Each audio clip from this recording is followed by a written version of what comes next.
আজকের প্রথম নিউজ হচ্ছে যে কিছুদিন আগে আমি তোমাদেরকে বলেছিলাম যে রুসেভ AEW ছেড়ে দিয়েছে আর সে সম্ভবত WWE-তে আসতে পারে। আর এখন PW ইনসাইডারের তরফ থেকে এটা নিউজ এসছে যে রুসেভ WWE-র সাথে অফিসিয়ালি কন্ট্রাক্ট সাইন করে নিয়েছে আর সে খুব তাড়াতাড়ি WWE-তে মানে আমরা তাকে টেলিভিশনও দেখতে পেয়ে যাব। তো PW ইনসাইডার বলেছে তার মানে তো পুরো 100% কনফার্মই ধরে নাও যে রুসেভ আসছে। আমরা খুব তাড়াতাড়ি আবার রুসেভ ডে WWE-তে দেখতে পেতে চলেছি আর খুব সম্ভবত লানাও রুসেভের সাথে রিটার্ন করবে। আর এবার যেহেতু রুসেভ AEW থেকে WWE-তে রিটার্ন করছে তাহলে আমরা ধরতে পারি যে এবারে হয়তো রুসেভকে WWE আগের বারের তুলনায় একটু বেশি ভালো বুকিং দেবে। আর আমাদের ইন্ডিয়াতে এখন অফিসিয়ালি WWE নেটফ্লিক্সের উপর চলে এসছে আর সেই জন্য এখানে প্রমোশনের জন্য ডমডম ভাই আর লিভ মর্গান এসছে। দেখতে পাচ্ছ এখানে একটা ফুটেজ, তো মানে একটা ফটো, তো এইটা কিছুদিন পর হয়তো আমরা ইউটিউবেতে কিংবা নেটফ্লিক্সের উপরে রিলিজ হতে দেখতে পাবো যে এখানে এক্স্যাক্টলি কী হয়েছে। আর আমাদের ডমডম ভাই আর লিভ মর্গান এখানে ইন্ডিয়াতে যেহেতু এসছে তো ইন্ডিয়ান স্টাইলে বেশ কয়েকটা ফটো শ্যুট করেছে শাড়ি আর পায়জামা পাঞ্জাবি পরে। দেখতে পাচ্ছ এখানে পুরো, আমি তো প্রথমে যখন দেখেছিলাম ভাবলাম যে এটা হয়তো AI জেনারেটেড পিকচার হবে, কিন্তু তারপর দেখলাম যে না, এটা রিয়েল পিকচার, এটা নেটফ্লিক্স ইন্ডিয়ার প্রমোশনের জন্য হচ্ছে। আর এক সপ্তাহ আগে আমরা পেজের ব্যাপারে জানতে পারি যে পেজ AEW ছেড়ে দিয়েছে। তারপর এমনটা আমরা ভাবছিলাম যে হয়তো WWE-তে আসতে পারে, কিন্তু না আসার চান্সও রয়েছে, কী হবে তো আমরা জানি না। কিন্তু পেজ এখানে বলে যে যদি সে WWE-তে রিটার্ন করে কখনো তাহলে সে রিয়া রিপ্লির সাথে একটা ট্যাগ টিম বানাতে চায়, মানে রিয়া রিপ্লির এগেনস্টে ম্যাচ লড়বে না, সে একটা ট্যাগ টিম বানাবে।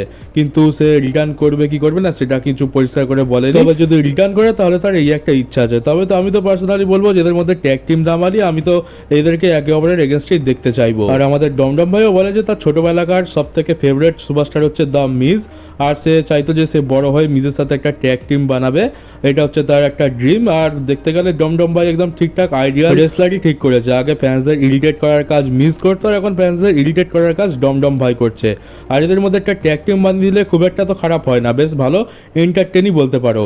এরা দুজনে ফ্যান্সদের বেশ ভালো মতোই এন্টারটেন করবে। আর স্টেফনি ম্যাকম্যানের পডকাস্ট শোতে কোডি রোডস এসেছিল, আর এখানে কোডি রোডসের যে সাদা কালারের যে বেল্টটা থাকে সেটা কোডি রোডস স্টেফনি ম্যাকম্যানের জন্য একটা স্টেফনি ম্যাকম্যানের নাম লেখানো কাস্টম ভাবে বানিয়ে এনে স্টেফনি ম্যাকম্যানকে গিফট করে। এটা দেখতে পাচ্ছ সেই বেল্টের সেই ছবি, আর এটাকে WWE খুব তাড়াতাড়ি রিলিজও করতে চলেছে। কোডি রোডস স্টেফনি ম্যাকম্যানের পডকাস্ট শোতে এসে কি বলে সেটা আমরা খুব তাড়াতাড়ি জানতেও পারবো। আর আমি তোমাদেরকে বেশ কিছুদিন আগে এটা জানিয়েছিলাম যে হার্ডি বয়েজ এখানে তাদের একটা ইচ্ছা প্রকাশ করেছে যে তারা একবার অন্তত শেষবারের জন্য ডেডলি বয়েজের এগেনস্টে ম্যাচ রেসেল করতে চায়। আর তারপরে কি হয়েছে, ডেডলি বয়েজের তরফ থেকেও এখন একটা বলতে পারো যে চ্যালেঞ্জ অ্যাকসেপ্ট হয়ে গেছে। ডেডলি বয়েজও এখানে রেডি আছে হার্ডি বয়েজের সাথে একটা শেষ ম্যাচ লড়ার জন্য। তো এখানে দুজনেই যখন রেডি আছে তো ম্যাচটা আমরা নিশ্চয়ই দেখতে পাবো। তবে এটা WWE-তেও হতে পারে বা TNA-তেও হতে পারে। তবে দেখতে গেলে এটা একটা রেসেলমেনিয়া লেভেলের ম্যাচ, আর এটা যদি রেসেলমেনিয়াতে হয় ডেফিনেটলি ফ্যান্সরা এটা দেখতে তো চাইবে, কারণ এটা আমাদের সেই ছোটবেলার সাথে জড়িয়ে আছে।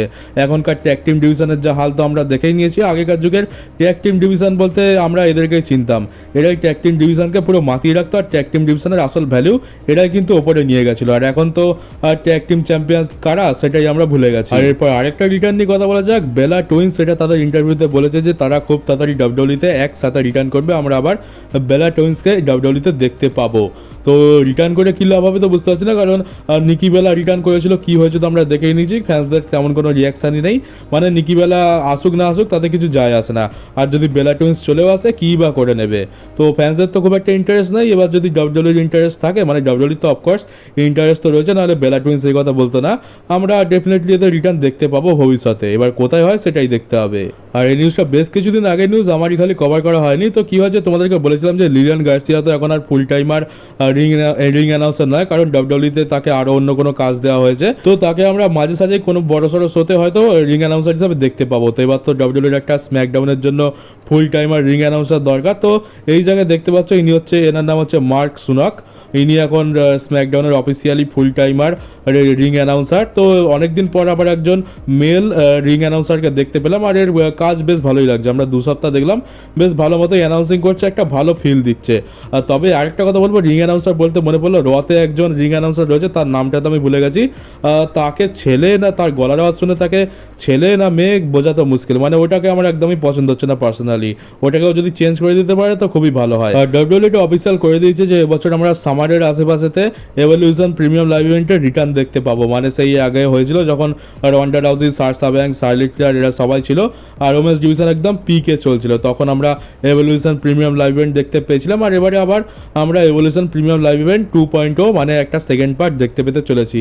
তো এখন তো খুবই খারাপ অবস্থা। এখন যদি এটা হয়েও যায় কেই বা দেখবে এটা? আমি তো দেখবো না, কারণ আমার তো কোনো ইন্টারেস্টেড নেই, মানে কোনো ইন্টারেস্ট নেই। আর তাছাড়া ওমেন্স ডিভিশনের যা হাল ডাব্লিউডাব্লিউ বানিয়ে দিয়েছে, অল ওমেন পেপার ভিউ কেই বা দেখতে চায়। তো এটাকে আবার ফিরিয়ে আনছে, সেটা তো খুবই ভালো কথা, কিন্তু এটা কতটা বেশি সাকসেসফুল হবে সেটাই দেখার। আর এর পরের নিউজটা ব্রনসন রিডকে নিয়ে রয়েছে। তো রাসেল বোর্ড সেটা বলছে যে ব্রনসন রিড এই বছরের সামারের আশেপাশে রিটার্ন করতে পারে। মানে আমি এক্স্যাক্টলি বলছি না যে একদম সামার স্ল্যামেতে রিটার্ন করবে, সামার স্ল্যামের আশেপাশে টাইমে সে রিটার্ন করতে পারে।